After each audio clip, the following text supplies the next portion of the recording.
Meus caros irmãos e irmãs, graça e paz em Cristo, nossos amigos que também aqui nos acompanham, como estão todos vocês? Estão bem? Estão guardados, certos da presença do Senhor, debaixo da sua graça, com a paz dele nos seus corações? Esta é a minha oração, é o nosso desejo, que vocês estejam assim diante do Senhor, na sua presença em todo o tempo. Nós hoje vamos prosseguir na série de estudos com base no livro de Neemias. O nosso tema é, vamos lembrar, né? Reconstruir. Como é que Deus utiliza a vida de um homem, levanta e utiliza a vida de uma pessoa para mudar a história de outras. E a pergunta de início hoje, para nos fazer pensar logo de início, é a seguinte: você conhece alguém que age sem prudência? E olhando para você mesmo, você ultimamente tomou alguma atitude sem a devida prudência? Se é assim, tanto num caso como no outro, se você conhece alguém ou você mesmo, olhando para suas atitudes, já viu falta de prudência, se é assim, você sabe das consequências danosas, negativas da imprudência. Nós vamos falar hoje sobre um homem de Deus que agiu com prudência. E vamos ver o que Deus fez em sua vida. Muito bem, vamos então cantarmos um cântico que fala sobre confessar pecados, irmãos. Talvez esta seja uma prática pouco seguida, pouco levada em consideração por muita gente, como se nós não tivéssemos pecado, não é? Confessar significa concordar com Deus que nós pecamos, que nós desagradamos a Ele, que nós não atingimos o alvo, e recorrermos à sua graça e sermos purificados com base no que Cristo já fez na cruz do Calvário em nosso lugar, e prosseguirmos para uma vida andando diante do Senhor. Vamos cantar? Se confessarmos os nossos pecados.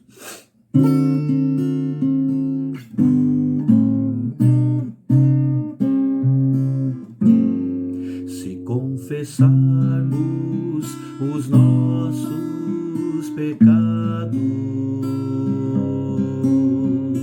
Ele é fiel e justo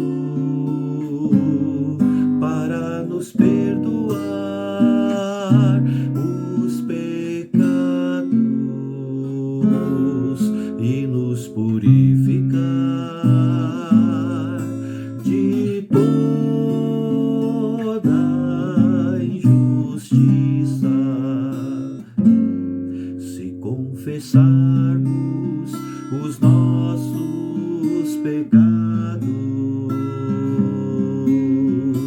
Ele é fiel e justo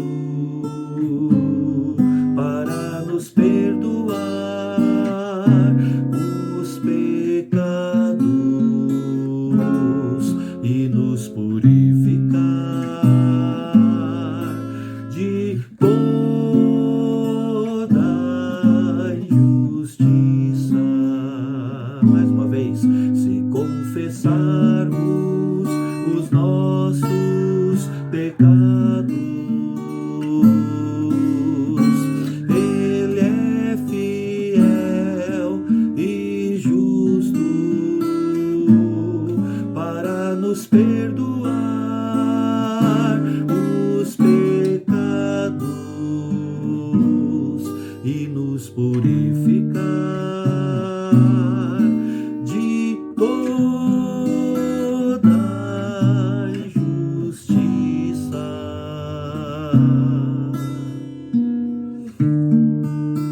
Vamos orar? Ó Deus Pai querido, nós te buscamos nesta hora, ó Pai, reconhecendo que muitas vezes nós agimos de forma imprudente. Por isso confessamos desde já o nosso pecado.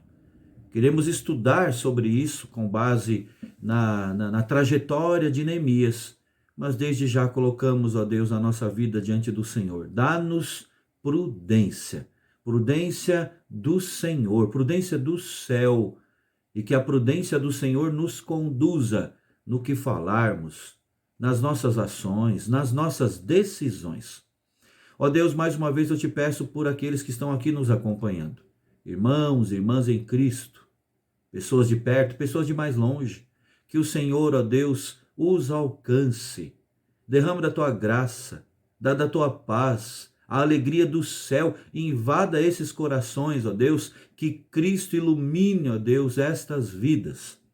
E agora, ó Deus, que teu Espírito também jogue luz no nosso coração, na nossa mente, quando vamos abrir a tua palavra, a Escritura Sagrada, para meditar nela. Que tenhamos compreensão e que sejamos levados por ti mesmo, pelo teu Espírito, a alinharmos cada dia mais a nossa vida com o teu querer. Nós oramos assim, em nome de Jesus. Amém. Amém. Muito bem, meus irmãos, vamos então abrir as nossas Bíblias no livro de Neemias, capítulo 2, novamente, a exemplo do que fizemos no último estudo, Neemias capítulo 2, nós vamos ler do verso 1 ao verso 10. Já demos início às considerações com base nesse texto, né? Hoje vamos prosseguir. Então, acompanhe a leitura, Neemias capítulo 2, a partir do verso 1, que nos diz assim: No mês de Nisan, no ano 20º do rei Artaxerxes, uma vez posto o vinho diante dele, eu o tomei para oferecer e lhe dei. Ora, eu nunca antes estivera triste diante dele. O rei me disse: Por que está triste o teu rosto, se não estás doente? Tem de ser tristeza do coração. Então temi sobremaneira. E lhe respondi: Viva o rei para sempre. Como não me estaria triste o rosto, se a cidade onde estão os sepulcros de meus pais está assolada e tem as portas consumidas pelo fogo? Disse-me o rei: Que me pedes agora? Então orei ao Deus dos céus e disse ao rei: Se é do agrado do rei e se o teu servo acha mercê em tua presença, peço-te que me envies a ajudar a cidade dos sepulcros de meus pais, para que eu a reedifique. E então o rei, estando a rainha assentada junto dele, me disse: Quanto durará a tua ausência? Quando voltarás? Aprove ao rei enviar-me e marquei certo prazo. E ainda disse ao rei: Se ao rei parece bem, deem-se-me cartas para os governadores da além do Eufrates, para que me permitam passar e entrar em Judá, como também carta para Asaf, guarda das matas do rei, para que me dê madeira para as vigas das portas da cidadela do templo, para os muros da cidade e para a casa em que deverei alojar-me. E o rei mas deu, porque a boa mão do meu Deus era comigo. Então fui aos governadores da além do Eufrates e lhes entreguei as cartas do rei. Ora, o rei tinha enviado comigo oficiais do exército e cavaleiros. Disto ficaram sabendo Sambalate, o horonita, e Tobias, o servo amonita. E muito lhes desagradou que alguém viesse a procurar o bem dos filhos de Israel. Meus irmãos, vamos fazer aqui uma breve recapitulação, lembrar o que vimos na última devocional, no último estudo. Nós vimos que Deus estava agindo antes mesmo do próprio Neemias. Deus preparou o próprio Neemias com recursos para a obra, antes mesmo dele próprio saber disso. E Deus fez assim, primeiro colocando Neemias numa função ali de importância, num cargo de importância no Império Persa, no Império da época. Deus ainda faz, nós pontuamos assim, nós já dissemos isso, quero reforçar, Deus ainda faz assim. As nossas ocupações profissionais não nos são dadas, irmãos, apenas para o nosso próprio deleite, para o nosso próprio usufruir, não é? Deus nos coloca em vários cargos, Deus nos dá profissões distintas para que nós possamos nos sustentar, nós possamos auxiliar quem necessita e possamos encarar isso como um verdadeiro ministério. Servir a Cristo, representá-lo nas nossas mais variadas ocupações. Deus é quem nos dá e nos coloca no nosso trabalho. Nós vimos também que Deus preparou o próprio coração do rei para ouvir Neemias. Neemias orou 4 meses pedindo um momento certo, não é? sem precipitação, o momento certo. E depois desse tempo, Neemias orou e viu ali a mão de Deus movendo a situação. Era um momento em que o rei estava com a rainha, estavam ali tomando a sua refeição. Neemias, que nunca antes estivera triste, aliás, quem servia na corte ali não podia estar triste, era norma. E só que naquele momento ele não pôde esconder a preocupação com os de Jerusalém. E o rei pergunta, é o rei quem abre a porta. Na verdade, é Deus, a mão de Deus agindo e fazendo com que o rei que escancare a porta, a situação, para que Neemias coloque ali o seu pedido. E nós pontuamos, irmãos, dizendo que nós devemos sempre orar a Deus pedindo o momento certo. E isso tem tudo a ver com a prudência a respeito da qual nós falamos hoje na nossa pergunta inicial, não é? E é a partir disso que eu gostaria de prosseguir na análise desse texto, porque Neemias fez a sua parte agindo com prudência, irmãos. Isso aqui é muito interessante. Diante da pergunta do rei, Neemias temeu sobremaneira, diz o texto. Mas esse temor não fez com que ele parasse, não é? Com que ele ficasse paralisado. Ele não deixou de agir.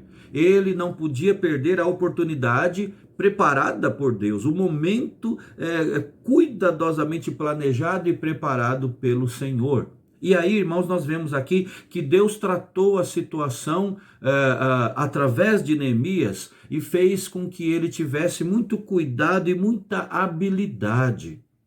Irmão e irmã, não é pelo fato de contarmos com a ação de Deus que nós vamos agir sem a devida prudência. Deus está conosco e é por isso que nós devemos clamar a Ele por prudência, por cuidado, por tato, por habilidade. O verso 3 nos fala sobre isso, vejam aí, diz assim, e lhe respondi, diante da pergunta do rei, Neemias responde, viva o rei para sempre. Como não me estaria triste o rosto, se a cidade onde estão os sepulcros de meus pais está assolada e tem as portas consumidas pelo fogo? Ele não poderia pronunciar a palavra Jerusalém, irmãos, porque, como até nós já comentamos no último estudo, isso poderia soar ao rei como uma tentativa até de rebelião. Neemias se referiu às dificuldades da cidade de seus ancestrais, onde estão ali os sepulcros de meus pais, ele disse. E talvez isso tenha tocado ali profundamente no coração de Artaxerxes, porque os governantes persas prestavam grande respeito, assim como a maioria dos orientais, né? Prestavam, desde aquela época, grande respeito aos ancestrais. Então, quando Neemias, usando de prudência e com muito cuidado e habilidade, citou, como é que não estaria triste o meu rosto, rei, se a cidade onde estão os sepulcros de meus pais está assolada, está destruída? Então veja que a ação de Deus não nos autoriza a sermos descuidados. A certeza da ação de Deus não nos dá a licença a sermos imprudentes nas nossas ações. Nós devemos demonstrar sabedoria, irmãos, em tudo o que fazemos. A prudência é filha da sabedoria, né? É como diz o apóstolo Paulo, escrevendo a sua carta aos Efésios, no capítulo 5 dessa carta, vede prudentemente como andais, não como nécios, ou tolos, ou insensatos, né? Mas, e sim como sábios, remindo o tempo, porque os dias são maus. Nós devemos ter esse cuidado e essa habilidade que Neemias teve. Mas também ele demonstrou a sua dependência do Rei dos Reis. Não adianta nada buscar prudência sem isso acontecer na dependência de Deus, né? Olha o que diz o verso 4. Disse-me o rei, que me pedes agora? Pronto, né? Chegou o momento esperado, tão aguardado, fruto das orações de Neemias por 4 meses ali seguidos, né? Que me pedes agora, o rei diz. E aí tem uma cláusula aqui, né, no verso 4. Neemias diz, então orei ao Deus dos céus. Irmãos, em vez de dar impulsivamente uma imediata resposta, né? Tão aguardada, né? Então o rei pergunta: o que você me pede então? O que você quer que eu faça? E ao invés de logo ir ali colocando várias e várias coisas, Neemias, diz o texto, sussurrou uma rápida oração pedindo ajuda do céu. Ou seja, é uma vida constantemente, continuamente na dependência do Senhor. Neemias sabia que ele não podia fazer nada sem Deus. Você tem se visto nesse tipo de situação, circunstâncias parecidas? Vamos pensar aqui. O seu chefe requer uma resposta imediata a uma questão difícil. E aí o que você faz? Então orei ao Deus dos céus. Será que é essa a sua postura?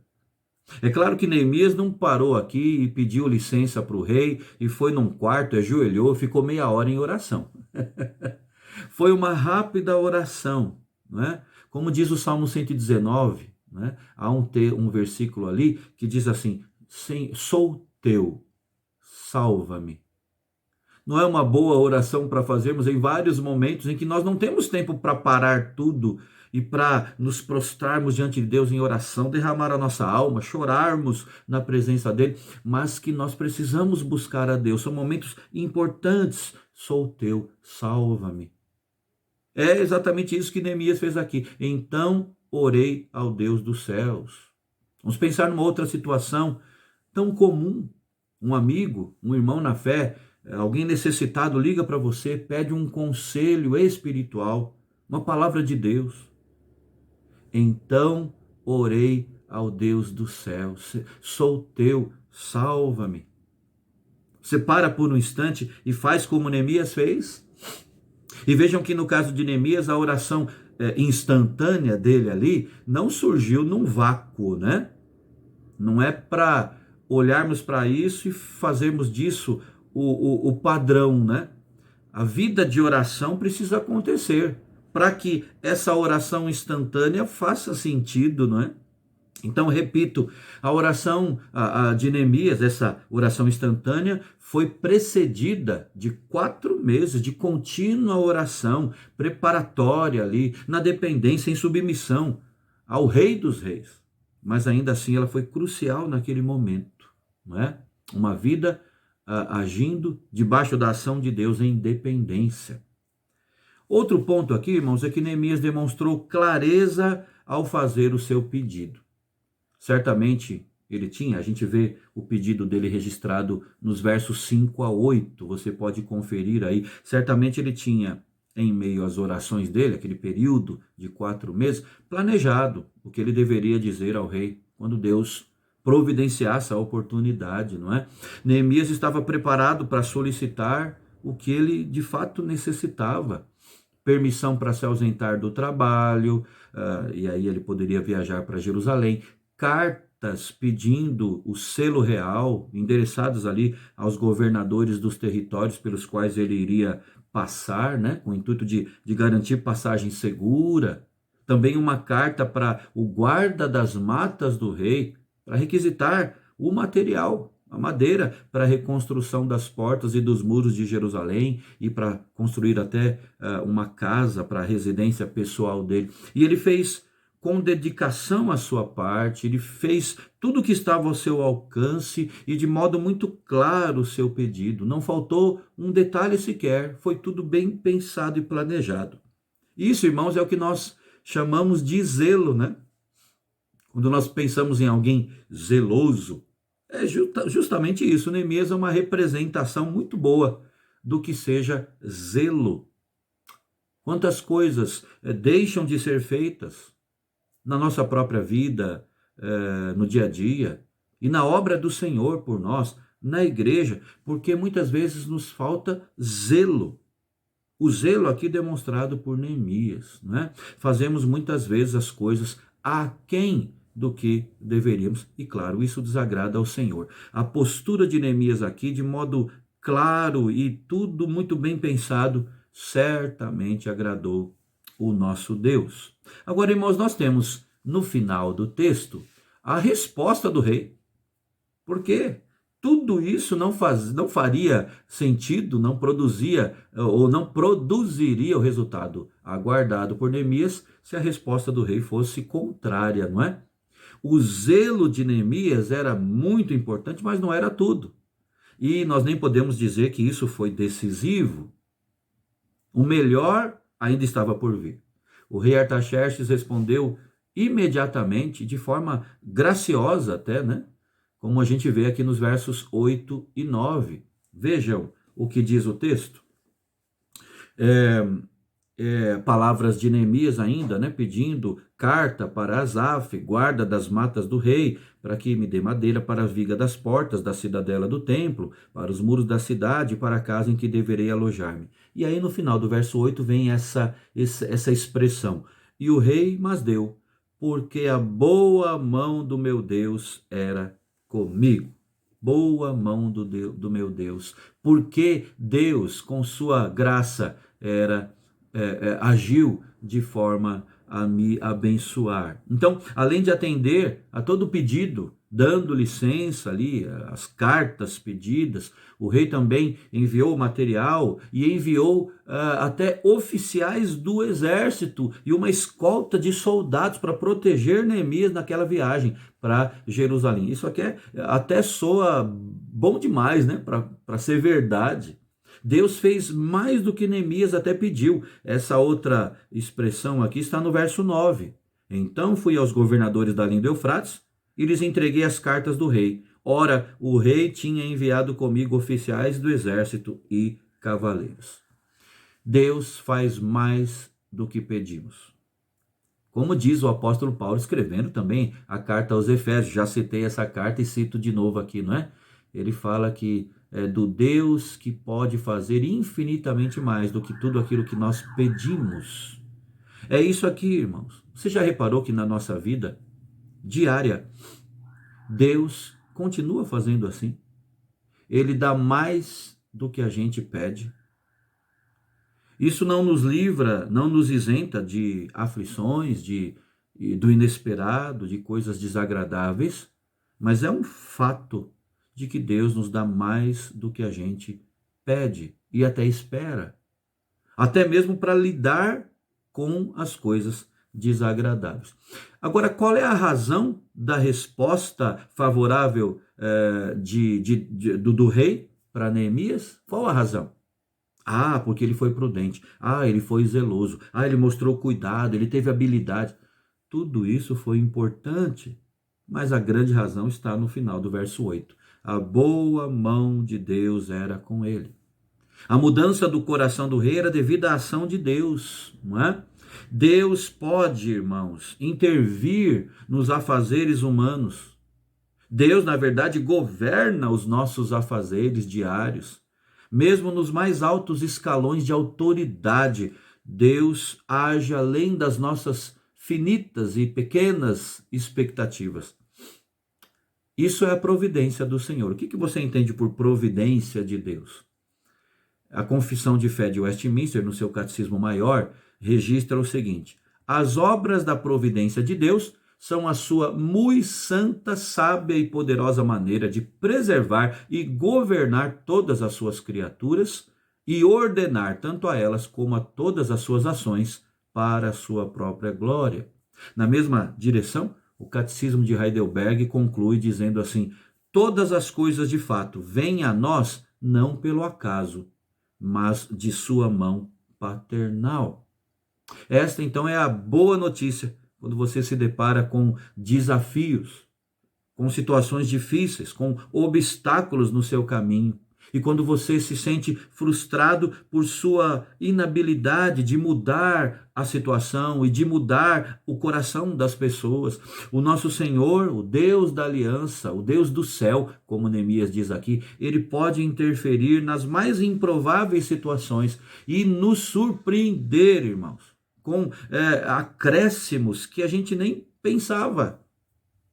Para usar de novo o texto bíblico, ele é poderoso para fazer infinitamente mais do que tudo quanto pedimos ou pensamos, conforme o seu poder que opera em nós.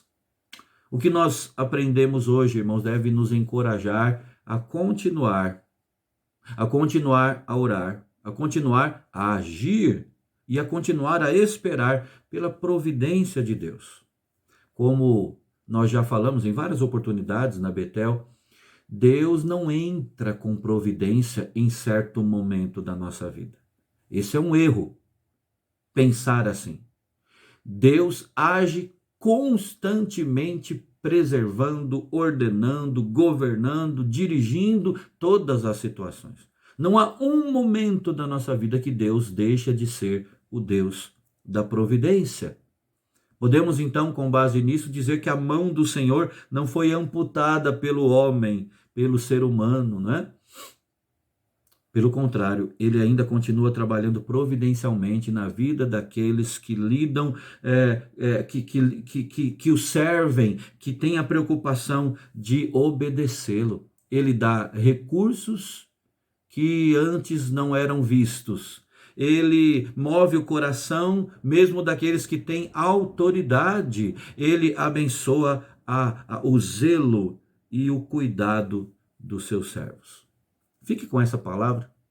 Busque de Deus prudência, reconhecendo ao mesmo tempo que devemos agir, nos mover, existir, viver diariamente na dependência do Rei dos Reis. Um forte abraço. Até o nosso próximo estudo, se assim Deus quiser.